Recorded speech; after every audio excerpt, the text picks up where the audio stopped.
Hey everyone, and welcome back to Spinnaker TV. Today we're doing another episode of Spoilercasts, and we are talking about Season 3 of 13 Reasons Why. May I have your attention, please? We received some extremely sad news from the Evergreen County Sheriff. Bryce Walker was found and has been confirmed dead.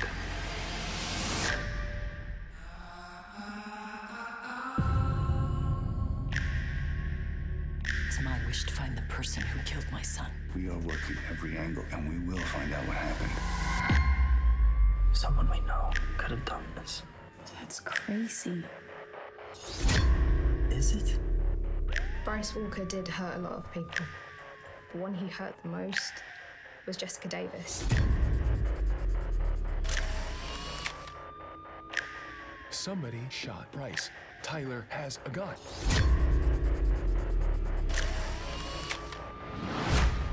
Why'd you tell him? I swear, nothing.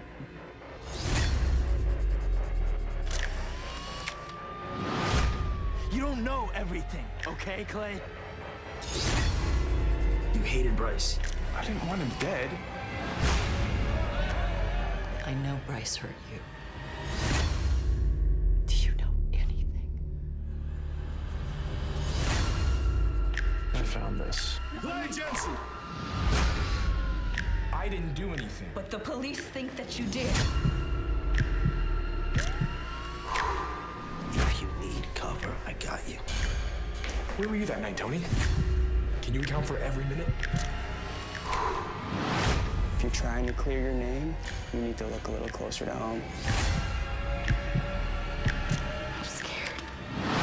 I know I should have said something earlier, but I have to now.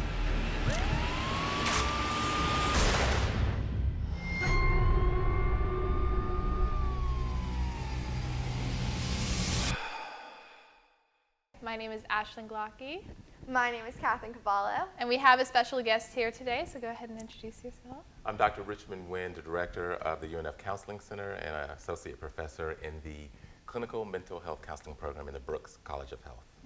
So as a lot of people know, 13 Reasons Why is a very controversial show, and we wanted to try and be real and have an open conversation as this possible. So this is why we asked you to come today, so thank you so much for coming. Thank you. So we're going to go ahead and get into a bit of a spoiler-free version of the show. So Catherine, do you kind of want to kick it off? Yeah, so last season, season 2, ended with Tyler going to shoot up their spring fling.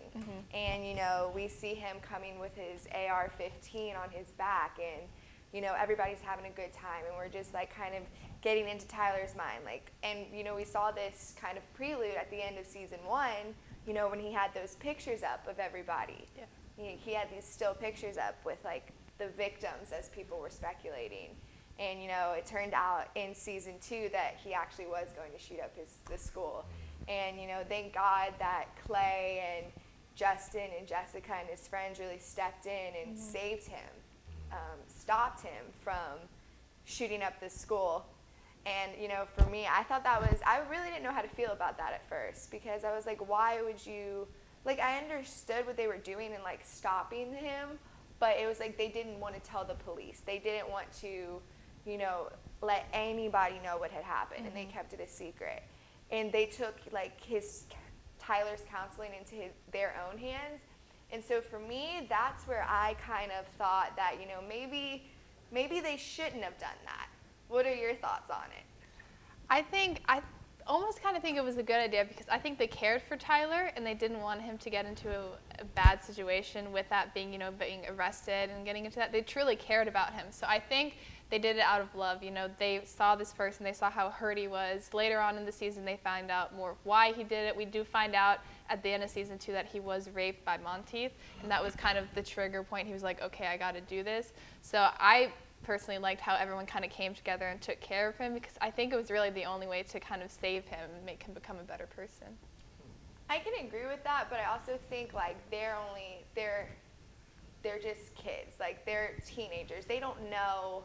Like, they're not professionals, and I feel like if you were raped brutally, like Tyler was, in a school, in a place, and you have to go there every single day, and it's like reliving in your mind every single day, like, how could somebody who's not a professional help with that? Do you have a viewpoint on that? Well, I think it's typical for friends and loved ones to want to rally around someone who is in trouble, who's at risk, and to want to try to help them get the help they need without making them uncomfortable. So if they say, well, going to see a professional will make me uncomfortable, then we tend to just loved ones and friends, they tend to say, okay, well, that's fine. But I think that's a huge mistake. I think for the reasons that you lay out. So I think the initial rallying around intervention is great, coming from the people that love you and care about you the most. But if the person who's at risk doesn't get connected to someone who is trained to intervene in these situations, then they're still at risk, even though they know that their friends and their loved ones care about them, but they still are not addressing the issues that got them to that place and got them there in the first place. And I think we saw the effects of that in this season. Like Tyler had a care plan necessarily, like to where one of the characters always had to be watching him so that he was never alone. Right. Because they never knew what he was going to do, and somebody always had to be there to make sure that he wasn't going to snap.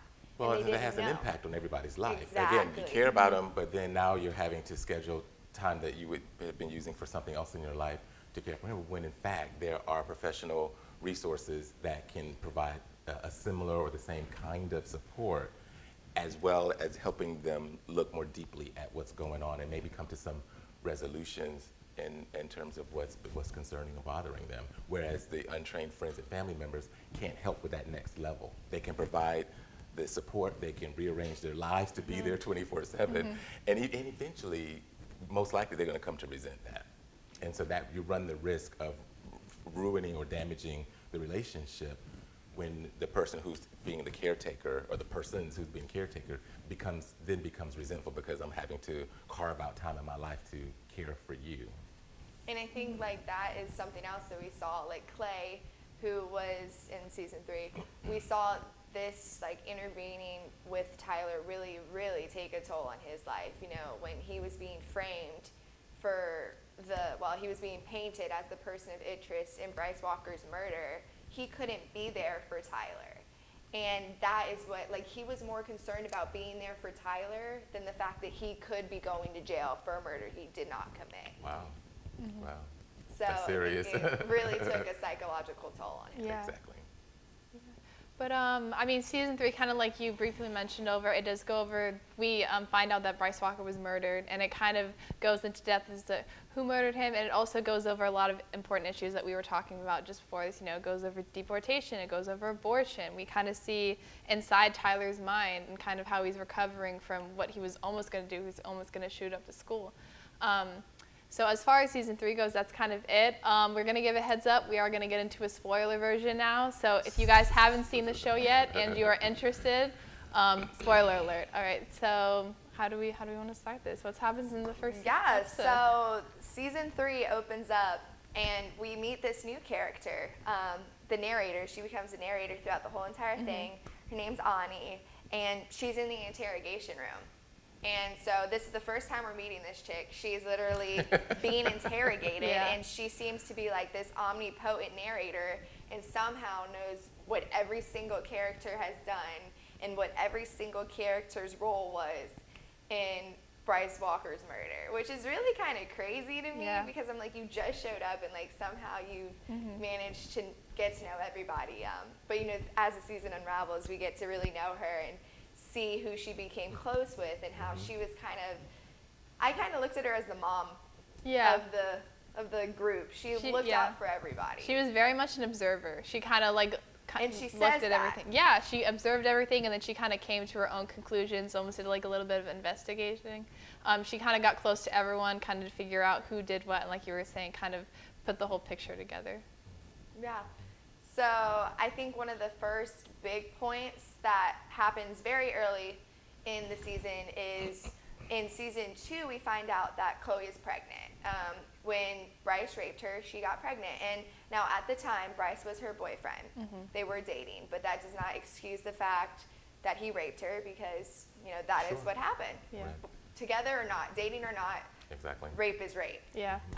And so she got pregnant from that incident, and she never told Bryce. She didn't want to tell him, you know, it was very toxic. She actually went on trial. In season 2, she was on trial testifying against Bryce, and while we thought that she was going to testify against him, She protected him. she ended up testifying for him, and she protected him. Wow. And, you know, said that he didn't rape her, but that's not at all what had happened. So she ends up getting an abortion in season 3.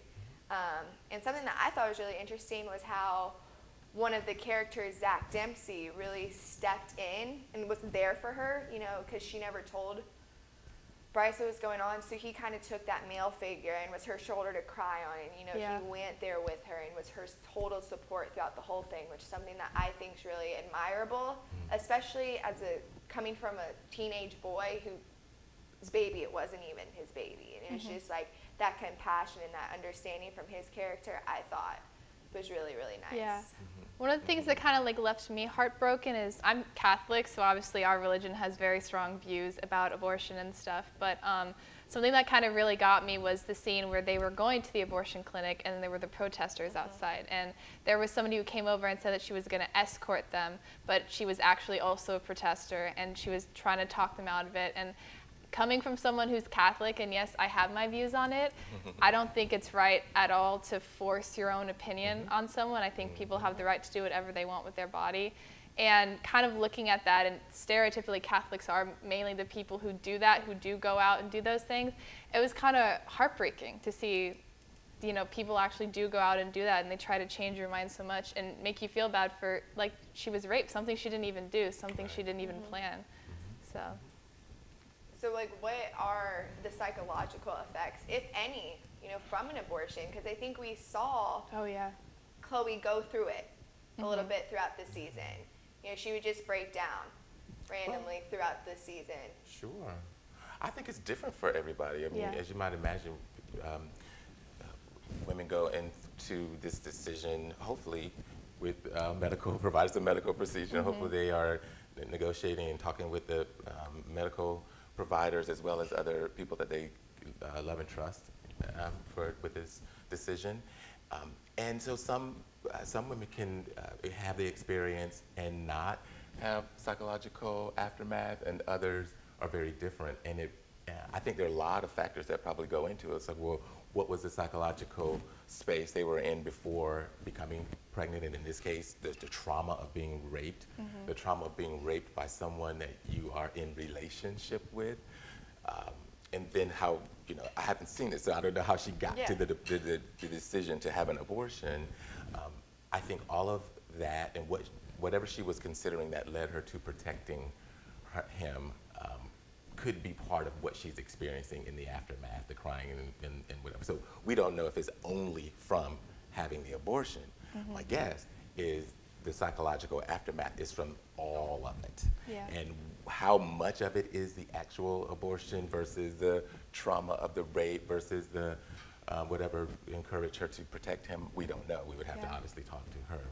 So I think, you know, the short answer is it depends. It's on, you know, it's really individual, and it depends on what a person, you know, where she is already and what she's bringing to this experience and what her values are. Is having an abortion a conflict in her values or not?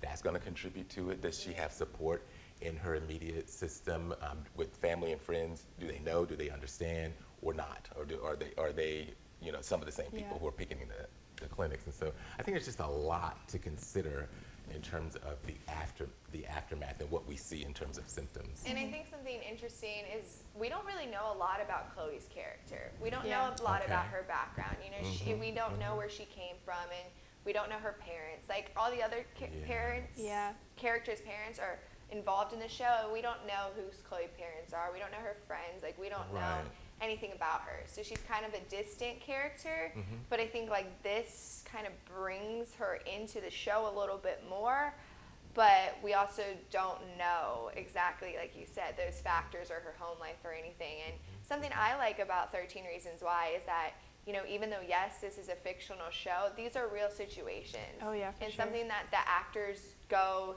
into detail about, you know, is studying the roles that they do.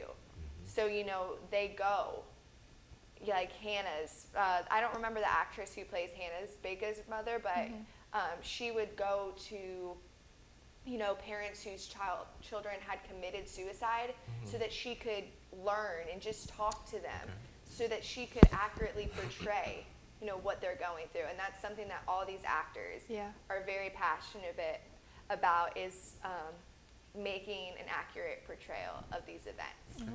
Okay. Yeah, because I think we were talking about this again, but like the show, one of the things that makes it so controversial and so popular is that it does bring awareness to these types of issues that we just kind of want to hide away from. We want to kind of like pretend that they don't exist, but they do exist. And the more awareness they get and the more conversation we have about them, the kind of more aware we'll be of these kinds of things and how we know how to deal with them. These things do happen, and kind of how we can approach them in a safe manner. And something that I also like that season 3 brought about was when Jessica, she became the student body president. Jessica Davis, you know, was one of the characters that Bryce had actually raped when she was unconscious. So it was a very, very heavy, horrible scene to watch and to witness. And her boyfriend actually let it happen. He tried to intervene, but he didn't intervene. And so, you know, she had to deal with that, plus the rape, plus everything. She was victim shamed throughout school. You know, nobody was being supportive of her. So finally, in season 2, she was terrified to even talk about it. But she ended up getting enough strength to testify against Bryce. And in season 3, you know, she became fired up and she wanted justice for not only what had been done to her, but what had been done to so many other girls at that school. And so she really took that matter into her own hands to like give rape victims a voice. And in front of the student body, you know, she said, "My name is Jessica Davis and I am a survivor." And I thought that was so powerful because she changed it. She flipped it. You know, a lot of times you're viewed as a victim if you are raped. But, you know, she said, "I'm a survivor." And by her standing in front of the student body and saying that, so many other people and so many other characters stood up and, you know, said their name. And they said, "I'm a survivor." And she started that conversation. And so I thought that was so powerful. Like, what do you think are the differences from saying victim versus survivor? Again, I think it's very, very individual, and really up to the person who's at the center of the experience. Identifying as a victim can be very, very helpful, particularly early on in the process when a person who's had that experience is able to say, "I did not cause this. I am not responsible for being violated the way I've been violated. I did not welcome it. I don't care what I was wearing or what my state of inebriation was." When someone violates another person's personal space and their bodies, the person who's been violated is not to blame. So I think identifying as a victim, again, especially early on, might be helpful because so many people get victim shamed and get blamed for, you know, what did you do to cause this person to violate you? I think it can be helpful to say, no, I am a victim here. That's a perpetrator. I'm not the one who caused this. I can also see the empowerment of saying, I am a survivor.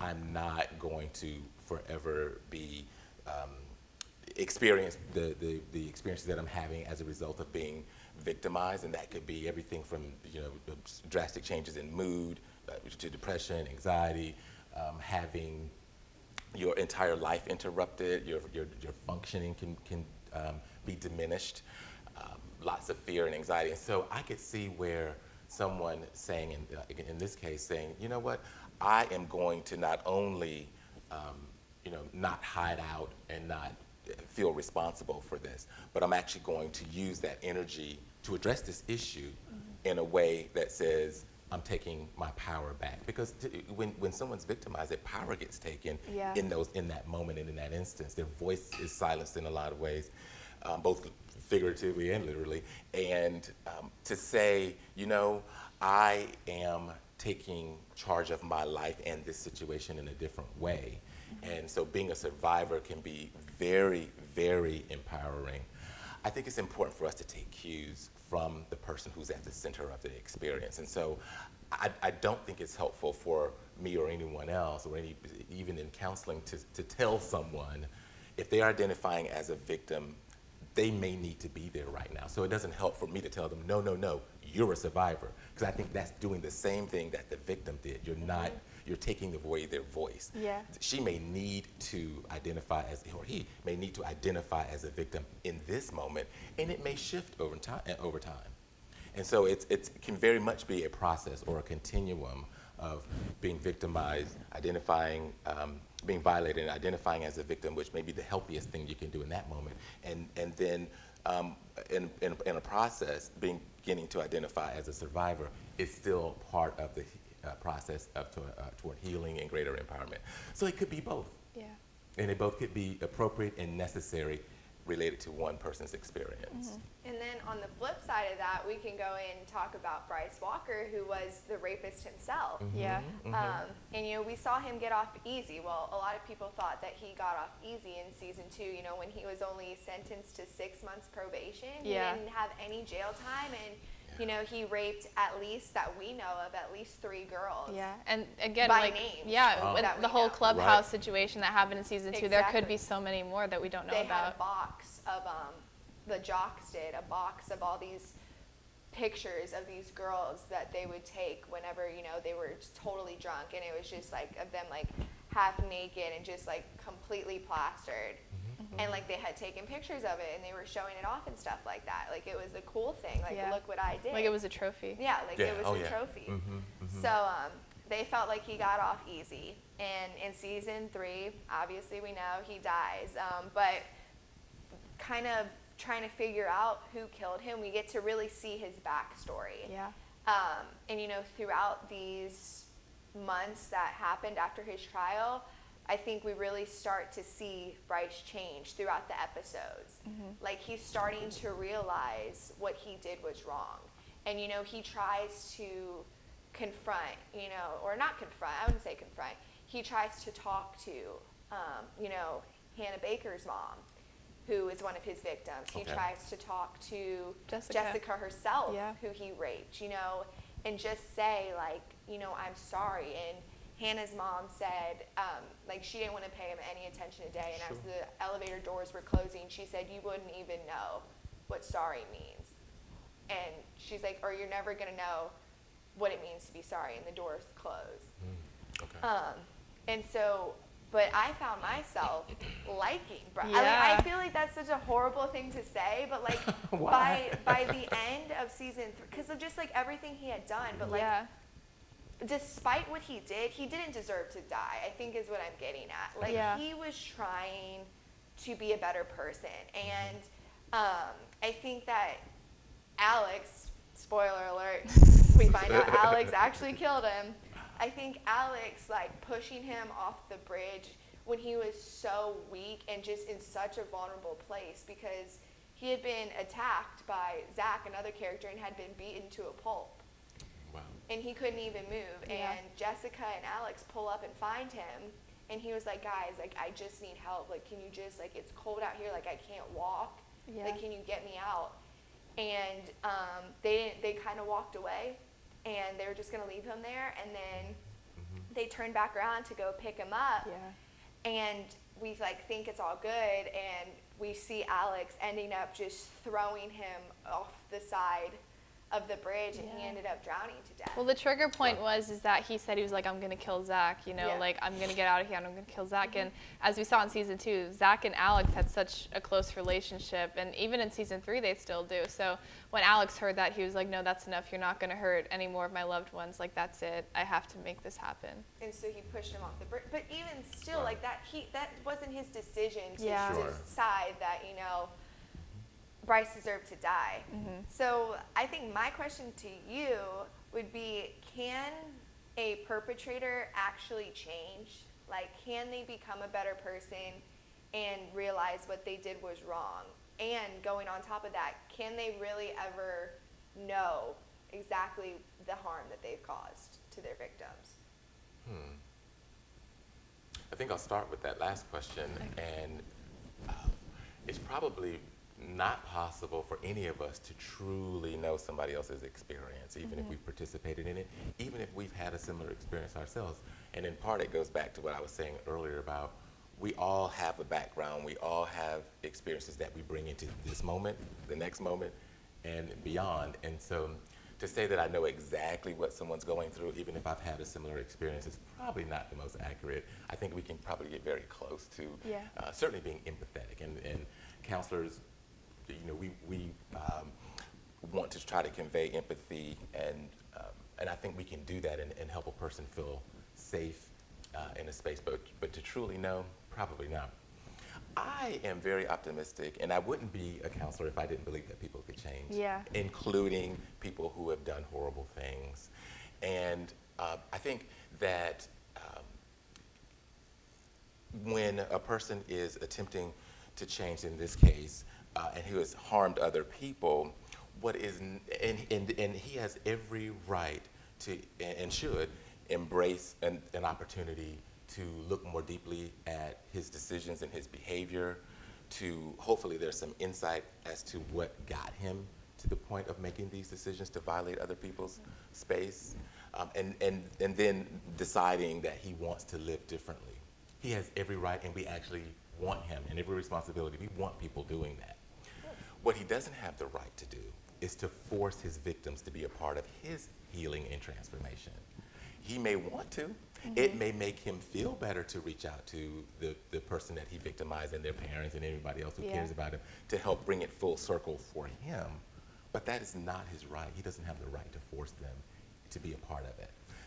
People do at times agree to be involved in the healing process of a perpetrator. We see it all the time where family members go to the prison, say for instance, and if the person who's incarcerated is maybe participating in a program of some sort that has helped them develop more insight into their past behavior, and now they're remorseful, and I wouldn't doubt that if someone's really embracing the process of change, I believe they can, and I believe they can be remorseful and truly sorry for what they've done, and making strides at living, thinking differently, managing their emotions differently, and their behavior differently.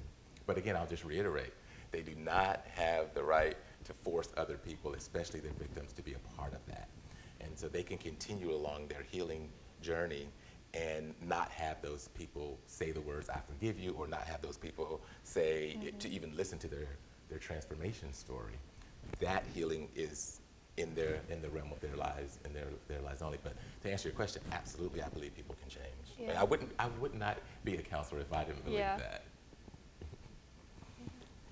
So I don't know. What other points do we want to? So I mean, we talked a little bit about Bryce and stuff. I think kind of the trigger point was when he actually got to listen to the tapes for the first time, because in season 1 he was supposed to get these tapes, these 13 reasons why Hannah had killed herself, and he was one of the main reasons because he had raped her.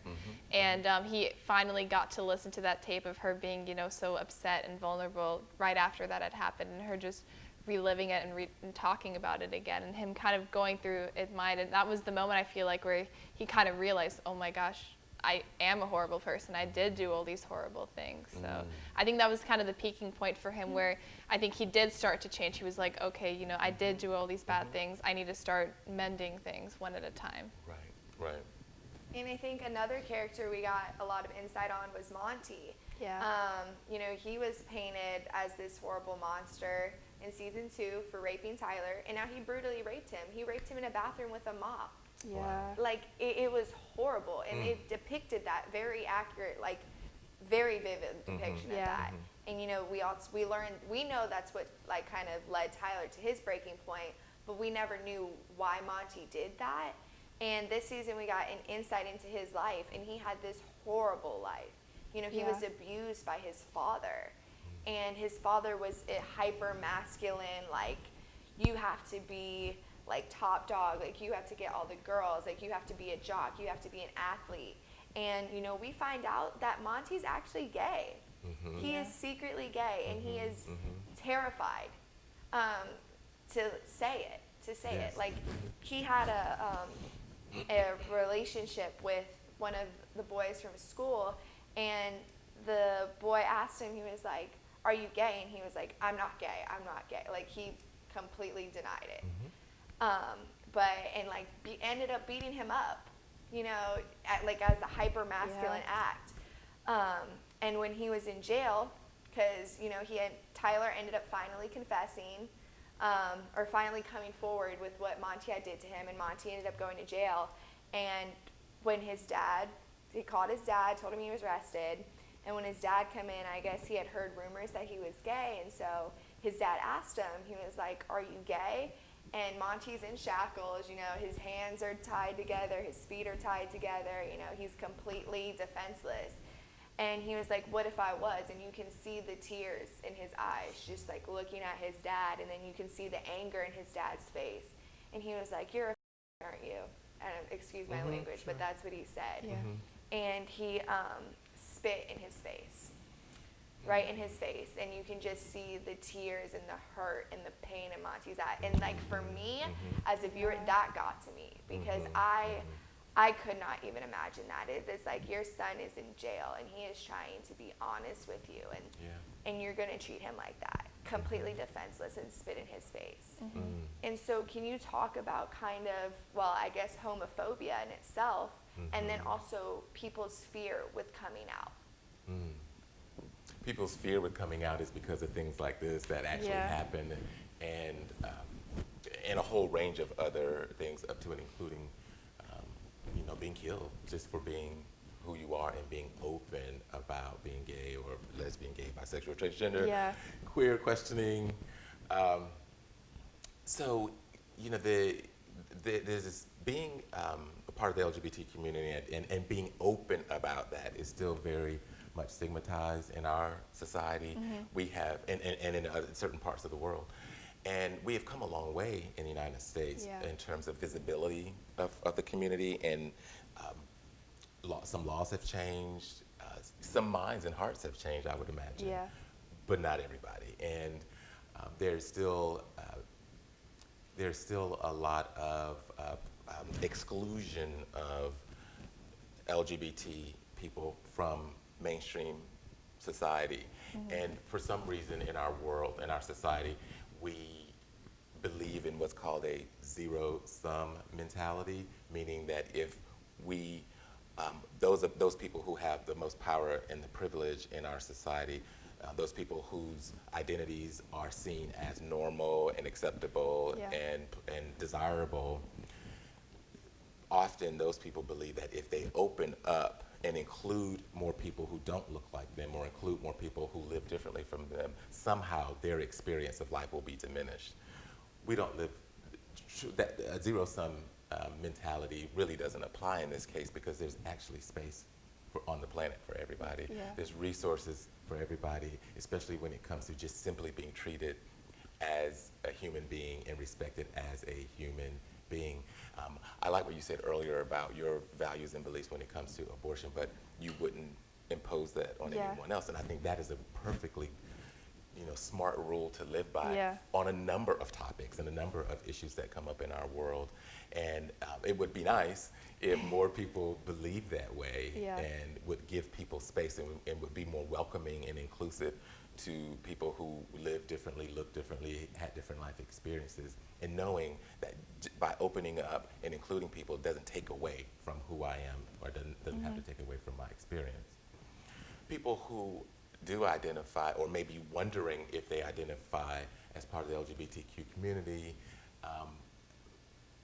are often afraid of these kinds of experiences if they come out and live more authentically. And in many cases, they have every reason to be concerned. They know, for many of them, they know that they'll be ostracized from their families and their communities. And if they are involved in churches, their churches may move them out to the margins. It's in the news every single day. People also get hurt and killed just simply for being who they are. So when someone is developing their sexual orientation, or what many are calling affectional orientation, because it's bigger than just sex. It's who I you know, who I'm attracted to mentally, emotionally, spiritually, yes, and yes, sexually. But as we are developing and understanding those things about ourselves, we're also scanning our world and seeing who's safe, who can I trust with this, knowing that there's, you know, acts of homophobia and violence toward LGBT people every single day in our world. And so we already know that there's some concern with safety about openly identifying as LGBT. And you know, for the person who's evolving and coming into the reality of that this is true for them, they're also paying attention to what is my environment like? Is it safe for me to be this person? And then sadly, for many people, it's not, and so they choose not to. One of the problems with that, though, is if it's really truly part of who you are and you're holding on to it or trying to suppress it, you're only gonna be successful at that for so long, and you'll find ways. It'll come out in other ways, and it may come out in ways that may not be as productive or may be ill-timed. Comes out in behavior, comes out in, or then people adopt other behaviors to try to cover it up. So we see quite a bit of substance abuse. We see all the whole range of behavioral issues, eating disorders, depression, anxiety. All kinds of things can happen when you're holding on and covering up a central part of who you are. And so it gets complicated and layered. And I think Monty's character exhibits everything you just said about covering up and the behavior issues. You know, he was the punk at school. He was the top dog jock, you know, hyper masculine. Like, that was who he was. But that's who he pretended to be. Right. But who he was so far away from that. And it's really sad that we never get to see Monty be his true self because he ends up getting murdered in jail. Oh, wow. Okay. After, you know, the characters frame him for Bryce Walker's murder. So nobody actually, I don't think anybody knows that Monty didn't kill them. Maybe in their like community that Monty didn't kill Bryce, but we know as the viewers, we know the truth and we know who actually killed him. And so it's really sad, I think, from my perspective, and this is like one of the reasons why I don't like the ending. I disagree. Like, I completely disagree with this ending. You know, we don't get to see what Bryce could have became. We don't get to see the person that Bryce could have become. Or Monty. And we don't get to see the person that Monty could have became. And like, they took that away from both of them.